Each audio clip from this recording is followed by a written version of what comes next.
You can't, in Long Beach, about 78% of our budget is contracts, personnel. The other things made up, we really can't control, like utilities, transportation, food for the cafeteria, insurance costs. Our insurance costs after the storm went up. At the time of the storm, it was $200,000 a year to insure all the buildings in Long Beach. After the storm, it went up to about $700,000. Then it came down and leveled out. Last year, it was about $480,000. This year, because of the storms a year ago in Texas, when it was time to renew our insurance for our 5 schools went from $480,000 to $800,000 this year. We're required by law to insure our buildings. So we had to pick up that increase with no extra money. And I'm showing you this because in 2005, we produced for 55 mills $5.4 million. This past year we received $5.1 million. That's the highest amount since the storm. So Long Beach has not reached, at least for the schools, has not reached the pre-Katrina revenue. But everything else has gone up tremendously for us.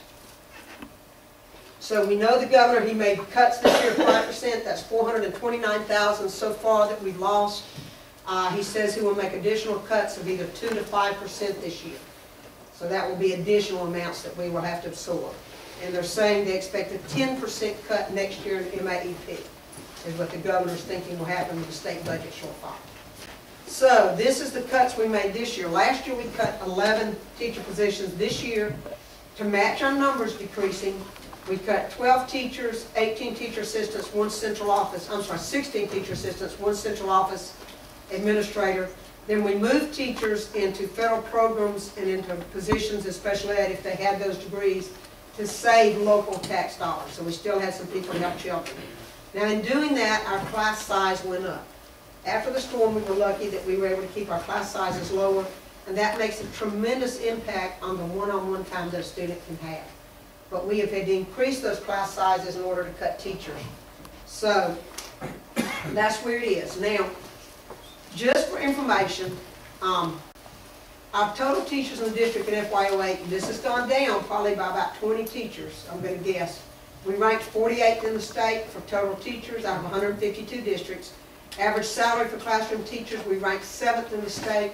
Now this includes the teachers, and we have a lot of teachers that have a great deal of experience, so that's skewed some by that. And we're lucky to have those teachers. We want to keep them. They bring years worth of experience in our classrooms. The average salary for instructional personnel is $45,740, and that ranks 9th. Now Long Beach does not pay as much in local supplement as Gulfport, Pastor Christian, Biloxi, and Harrison County. However, we still in local supplement are higher than Ocean Springs and Pascagoula unless they had an increase this year, which is amazing to me with the resources they have. So we do try to compensate our staff, but they can make $3,500 more driving to Gulfport, Harrison County, or Pastor Christian. So, and just so you know, because you need to know all the facts, everybody says that Long Beach is heavy in administrators. This is from the Mississippi Department of Education website, and we've probably gone higher now right now. But general administration FY08 to current operations, we ranked 125th out of 152 districts.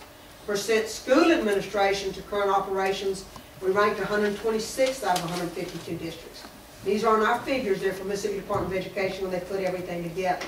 We've since then cut 1 central office administrator, so I think we're going to be higher than 125 in our rank. So we try to keep administration costs way down and put the money into the classroom. So that's the information, just so you know, because you're going to hear a lot of things. You're also going to hear that the school that's being built is a high school and that we've lied to them. That's out there. That's been out there. I'm sure you've heard it. It's not a high school. It was never intended as a high school. There's no science labs.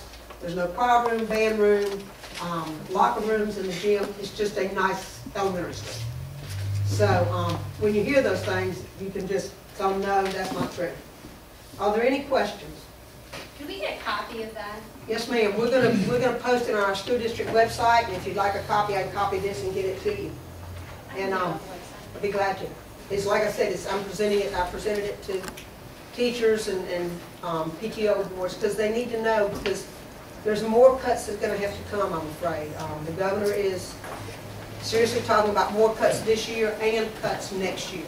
So when you make those, we were able to put some money away after the storm, or we'd already be in trouble. Before the storm, we kept a little over $2 million in fund equity, because the school district needs that much for cash flow. School district, our year starts July 1. You don't start getting revenue in until December.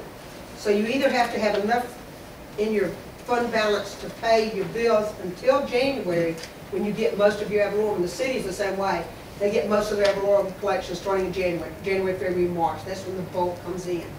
You have to have enough to cover yourself, or you're going to have to take out a note every year and pay the interest on it. So we need to keep about $2.5 million for cash flow. But after that, we were able to build up fund equity, because the state got a lot of restart money from the federal government.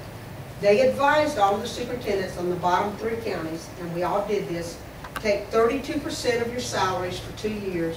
That can be paid with restart, and put that aside to hold you for a couple of years after the storm.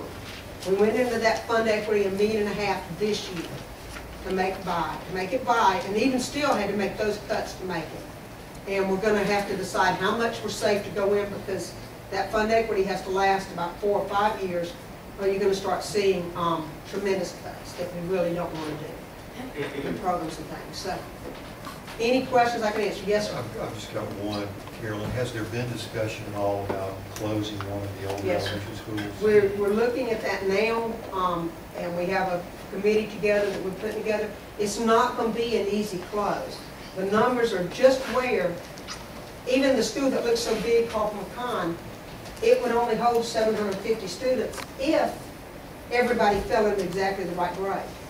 You know what I mean? If you had 27 in each K through 4 class and 30 in the 5 and 5th grade classes, it would hold a little over 750.